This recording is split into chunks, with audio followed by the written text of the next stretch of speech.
Hey guys, in this last video we're going to be looking at how to graph linear inequalities. You're going to find that graphing inequalities is very similar to graphing equations, just with a couple of extra steps. Okay, so if you remember in Unit 3 we talked about how to solve inequalities. Those are problems that use the greater than or the less than signs. So now we're going to be graphing inequalities that look like this. Okay, that would be an example of a linear inequality right there. So the graph of an inequality consists of what we call a boundary line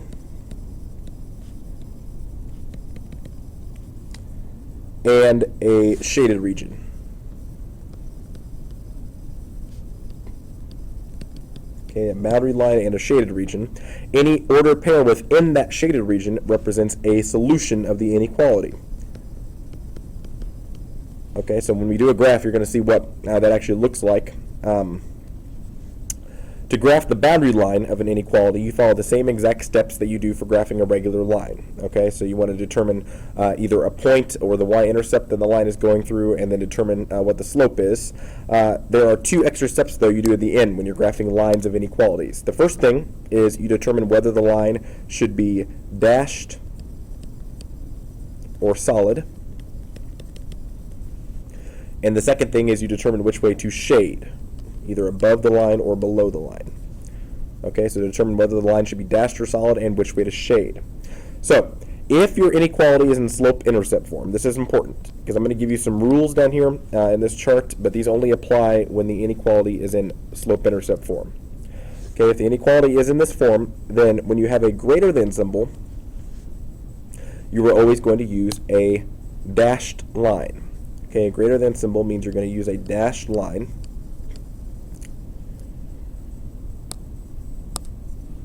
You would also use a dashed line for a less than symbol. So greater than and less than, you use a dashed line. When you have a greater than or equal to symbol, you use what we call a solid line. And when you have a less than or equal to symbol, you also use a solid line. So if you remember when we did graphs on number lines with inequalities, we had the open dots and the closed dots. These rules here follow the same rules as open dots and closed dots. When you had a greater than or a less than, you used an open dot. When you had the equal to bar underneath, you used a closed dot. Well now, instead of open and closed dots, we're talking about dashed and solid lines. So if it does not have the equal to bar underneath, if it's just regular greater or less than, that's when you use a dashed line. If it has the equal to bar underneath, then you use a solid line. For the shading, if you have a greater than or a greater than or equal to sign, you're always going to shade above the line. So greater than or equal to, you shade above. For less than or equal to, you shade below the line. Okay, so for number lines, we thought about shading right and left with our greater than, less than signs. When we're doing graphs of linear inequalities, we think about above and below. Okay, so with that in mind, we're going to look at a few examples here. And this is going to, again, make a lot more sense when we do a couple here. You'll see what I mean by shading and by boundary lines. So for number 1, we have y is greater than 3x minus 1. So that inequality is in slope-intercept form. We know from the basics of slope-intercept form that the slope of this line would be 3, and the y-intercept would be 0, negative 1. So I'm going to graph this just like I normally would. I'm going to start at my y-intercept, which would be 0, negative 1. Then I'm going to move up 3 spaces and right 1. And then up 3 and then right 1. So to get the actual line, we do the same thing we do with regular equations. Okay, that part is not different. The part you have to pay attention to is this going to be a dashed or a solid line? That's going to be the new part here. Do we do a dashed line or a solid line? Well, because we have a greater than sign and not a greater than or equal to sign, that means we're going to use a dashed line. Okay, just like you did with inequalities on number lines. When you didn't have the equal to bar underneath, you used a open dot. Well, an open dot for this section now becomes a dashed line. So I'm going to connect those dots here, not using a solid line, but a dashed line. So it's going to look like this. Okay, that is the first thing. Second thing I'm going to do is shade. We have a greater than sign here. Greater than means you shade above. So I'm going to shade everything above the line, which would be this direction. Okay, everything in this direction would be everything above the line. And so what that means is if I take any point inside this shaded region here, like for instance, if I pick the point -7, 9, and I plug in a -7 for x and a 9 for y, I should get a true statement here. Okay, when you do -7 times 3, you get -21. Minus 1 is -22.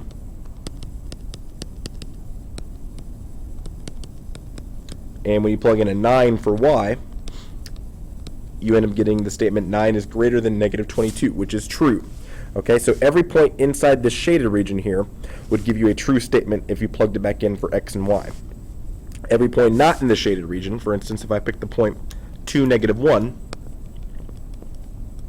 and I plug a 2 in for x and a -1 in for y, that's going to give me a false statement. Okay, 3 times 2 is 6, minus 1 is 5, so you get the statement -1 is greater than 5, which is false.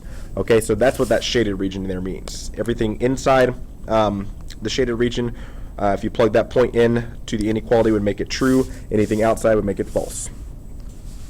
Okay, number 2, we have y is less than or equal to 1/2 x plus 1. So the slope of this line would be 1/2. The y-intercept would be 0, 1. So I'm going to start out on my y-intercept, 0, 1. I'm going to go 1 up and 2 to the right for my slope of 1/2.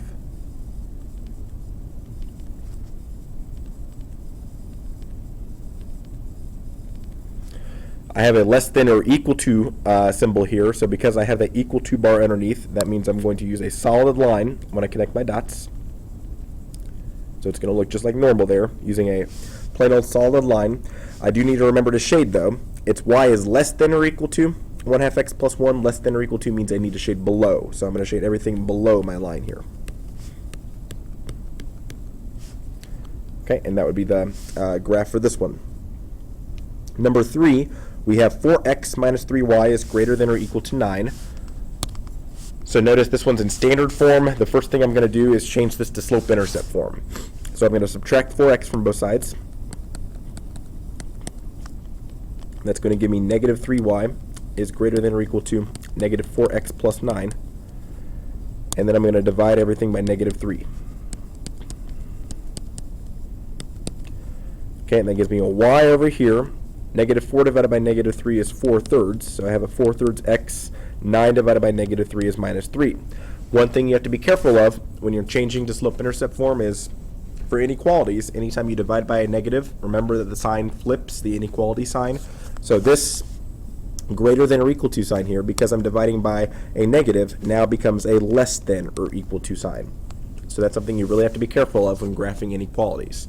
When you divide by a negative, flip the inequality sign. So now I'm graphing this line right here. It has a slope of 4/3 and a y-intercept at 0, -3. So I'll start at 0, -3. I'm going to move up 4 spaces and write 3 each time.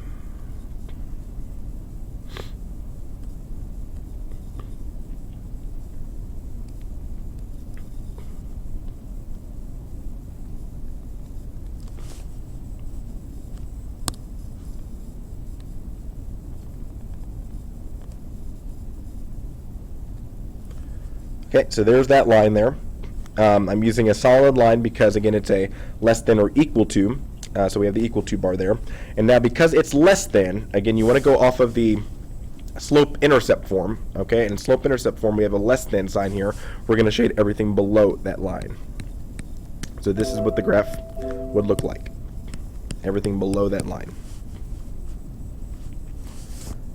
Okay, for number 4, we have 2x plus 4y is less than 12. So for this one, I'm going to change it to slope-intercept form, just like number 3. When you do that, you get 4y is less than -2x plus 12. Then I'll divide everything by 4. This time I'm dividing by a positive, so I don't need to worry about flipping my inequality sign. I get y is less than negative 1/2 x plus 3 when I do that. Okay, so that means the slope of my line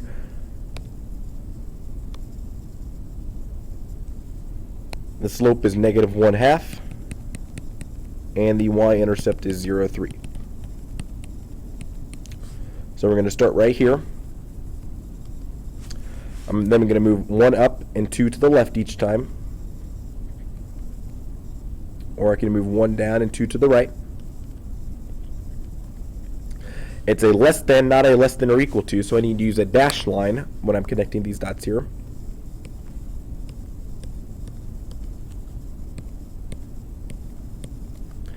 And we're doing y is less than negative 1/2 x plus 3, so we're going to shade everything below the line, which should be everything in this direction. Okay, everything below. All right, finally, 5 and 6. Number 5, we have x is greater than negative 1. X equals negative 1, you know, is a vertical line, so x is greater than negative 1 will also be a vertical line. It'll be going through this x-intercept right here of negative 1, 0. But because it's a greater than and not a greater than or equal to, we're going to use a dashed line to do this one. Okay, so it'll still be a vertical line, still through negative 1, 0, but it'll be a dashed line, just like this.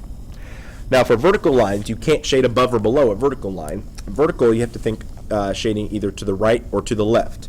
So because this is x is greater than negative 1, we're going to shade everything to the right of negative 1, just like this. Okay, so that's the only time I want you to think about shading left and right as opposed to above and below, is when you have a vertical line as opposed to a regular diagonal line. Okay, then finally, number 6, we have y is greater than or equal to 2. This is going to be a horizontal line through the point 0, 2, and it is a greater than or equal to. That means we're going to make this a solid horizontal line, so it will look like this. Okay, it is a greater than or equal to, so that means we're going to shade above the line, so the shading would look like this. Okay, so that's how you graph inequalities. Again, it's just like graphing regular lines, except you have to think about two things. You have to think about what kind of line do you have, dashed or solid, and which way do you shade, above or below the line. Any questions you have over this, feel free to jot those down or email them to me the next time I see you. And until then, have a nice day. You're all wonderful people. Take care.